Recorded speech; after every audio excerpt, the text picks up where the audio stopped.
ভাগনি হয় এটু সুপাৰি ঘাটেৰ পৰা মানে খরচ যাব বুলি পরীক্ষা দিছে রাঙামাটি কলেজত তারপিছত তকলগে আমিও যাই আছো তারপিছত কিবা একটা দুর্ঘটনা হওয়ার পিছত আমি তার পৰা লৈ আহো হসপিটালত নেওয়াৰ পিছত এক্সৰে কৰো তারপিছত মানে এই বড়িটো মাঝখানে ভাঙি যাওয়ার পিছত এইবিলাক ডাক্তারের সাথে আলোচনা করিলো কলে যে ঠিক হবো আমি ঠিক হবো বলি প্রাইভেট হসপিটালত লৈ আইলো আনার পিছত এই শনিবারের কথা সন্ধ্যা 5 বাজার কথা ভর্তি করেছে কোন দিন শনিবারে রাতে 12টা বাজাত ভর্তি করাইছো শনিবারে কোন হসপিটালে ভর্তি করেছে নার্সিং এটো নার্সিং হসপিটাল পপুলার হসপিটাল হয় হ্যাঁ তারপিছত আমি করি ট্রিটমেন্ট করে আরম্ভ করিলে তা কালি মানে 3:30টার পর ট্রিটমেন্ট আরম্ভ করিলে অপারেশন করিলে করার পিছত রাতে 8টা 9টা বাজাত কই আছে যে ব্লাড টু মানে এক্সচেঞ্জ কৰিব লাগে ব্লাড টু এক্সচেঞ্জ কৰিব লাগে তাৰ পিছত কলে ঠিক আছে আমি ব্লাড টু এক্সচেঞ্জ কৰি আনি দিলো দেওয়ার পিছত হিয়াতে আর একো না কলে আমাক ঘুমাব না নিদে পিছত আমি চাব কাৰণে বহুতবাৰ কলো যে চাও কেনেকৈ ৰোগীটো পেশেন্টটো কেনেকৈ আছে তে চাব নিদিলে তাৰ পিছত ৰাতিপুৱা মোক মাতাৰ পিছত ডক্টৰে কলে যে হেতু হার্ট অ্যাটাক হয়খিনি মানে মৃত্যু হৈছে তে আপোনালোকে এতিয়া মানুহজন যদি কিবা কব লাগে থাকে তেনেহলে জনাই দিয়ক আমি স্যার কলো স্যার হেতু তো কথা নহয় হেতু ভৰিটো ভাঙিছে হেতু কেনেকৈ মৃত্যু হ'ব পাৰে এটো তো মৃত্যুটো আমি কেতিয়াও মানি নলও যে ভর্তি করাছিল সম্পূর্ণ সুস্থ আছে তেতিয়া সম্পূর্ণ সুস্থ আছিল স্যার কথা কব পাৰিছিল হ্যাঁ পুৰা কথা কব পাৰিছিল কিমান টকা বিচাৰিছিল আপোনাৰ লগত চুক্তি কিমান হৈছিল জানে নেকি আপুনি পইচাটো মানে মোটামুটি 90,000 টাকা মতন বিচাৰিছিল হ্যাঁ পইচা দিছে অলরেডি আপোনালোকে নিশ্চয় পইচাটো পুরাটো দিয়া নাই কিবা এটা দি আছিল নিশ্চয় কি বুলি ভাবে ডক্টৰৰ গাফিলতি বুলি ভাবে নেকি না এটো স্যাৰ আমাৰ তো পুৰা সন্দেহ যে ডক্টৰটো মানে এনেকৈ ভাল চিকিৎসাটো নাজানাৰ কাৰণে আজি আমাৰ ভাগ্নিটো মানে দুনিয়াৰ পৰা বিদায় ললে আৰু কিমান বয়স হ'ব বয়সটো মানে 19 বছৰ মান হ'ব কোন কলেজত রাঙামাটি কলেজত পঢ়ি আছে আলমগঞ্জ রাঙামাটি কলেজত পঢ়ি আছে এতিয়া জানা দিব না নাই আপোনালোকে হয় স্যার আমি কাজিগাঁও থানাতো জানাইছো জানার পিছত গরিপুর থানাতো মানে জানা হয়েছে এইবিলাক কৈছে আহিম আমি আহি কিনি পোস্টমর্টম কৰি কিনি তাৰ পিছত আপোনালোকে কেছটো দিব পাৰে কি বিচাৰে এতিয়া আমাৰ কথা হল যে আমাৰ হিমন্ত বিশ্ব শৰ্মা স্যাৰক আৰু আমাৰ যেটো অসম সৰকাৰ আছে হেতু মানে আমি পুৰা তদন্ত কৰিব লাগে আর আমার হেতু ন্যায় লাগে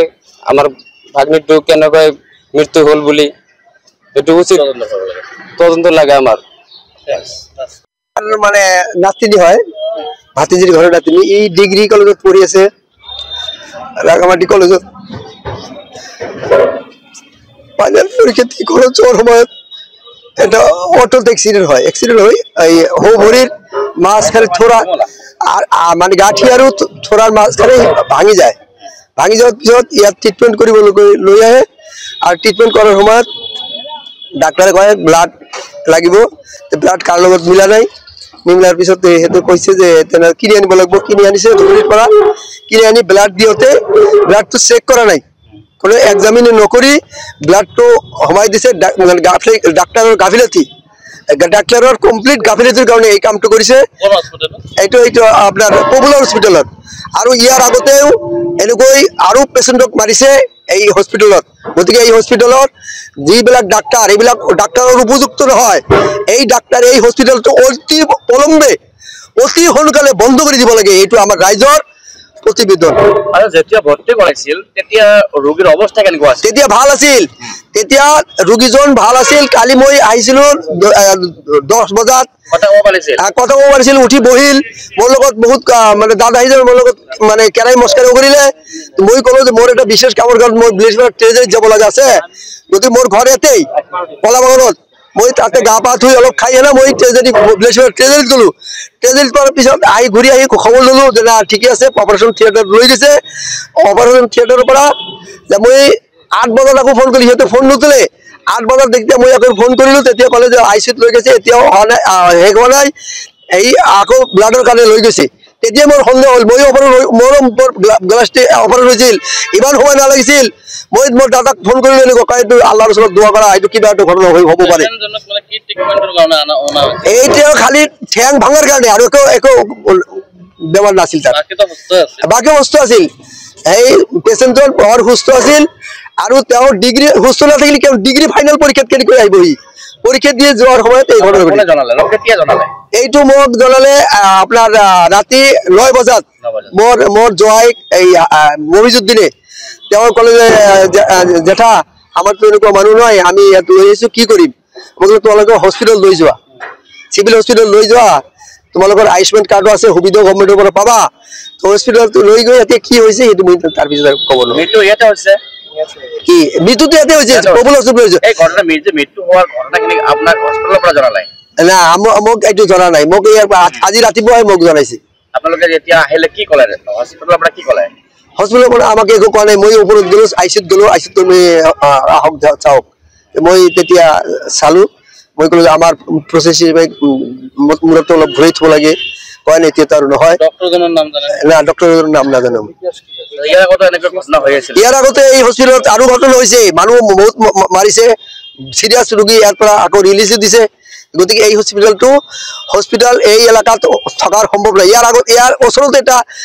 মানে গৰিবৰ হস্পিটেল আছে তাত আজিলৈ এনেকুৱা কোনো ঘটনা হোৱা নাই সেইটো হস্পিটেল আজি প্ৰায় 20-25 বছৰ হৈ গ'ল তাত কোনো এনেকুৱা ঘটনা ঘটা নাই এই হস্পিটেলত 3 বছৰ যাওঁতে বহুত পেচেণ্ট মাৰিছে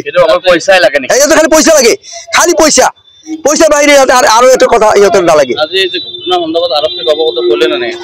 এতিয়া কৰা নাই কৰিম বুলি ভাবি আছো এতিয়াও কৰা নাই কৰিম সম্পূৰ্ণৰূপে হস্পিটেলৰ গাফিলতি বুলি ভাবে সম্পূৰ্ণ গাফিলতি সম্পূৰ্ণ ডাক্তাৰ ৰেছপন্সিবল ডাক্তাৰ গাফিলতিৰ কাৰণে এই ঘটনাটো ঘটিছে এতিয়া আমি ন্যায় বিচাৰো আমি চৰকাৰৰ পৰা ন্যায় বিচাৰো যাতে আমাৰ এই নাতিনীৰ ন্যায় বিচাৰ পায় চৰকাৰত আমাৰ চিফ মিনিষ্টাৰ অৱগত কৰিবৰ কাৰণে আমি মিডিয়াৰ জৰিয়তে প্ৰাৰ্থনা কৰিলোঁ আমাৰ চিফ মিনিষ্টাৰ হিমন্ত বিশ্ব শৰ্মা ছাৰে যাতে এইটোৰ অলপ নিজাববীয়াকৈ অলপ মানে তদন্ত কৰে ইয়াৰ সৎ বিচাৰ যাতে দিয়ে আমি তাৰ কাৰণে তেওঁৰ ওচৰত প্ৰাৰ্থনা জনালোঁ যিকোনো খবৰৰ বাবে যোগাযোগ কৰক 7099017330 লগতে 7099017110 নম্বৰত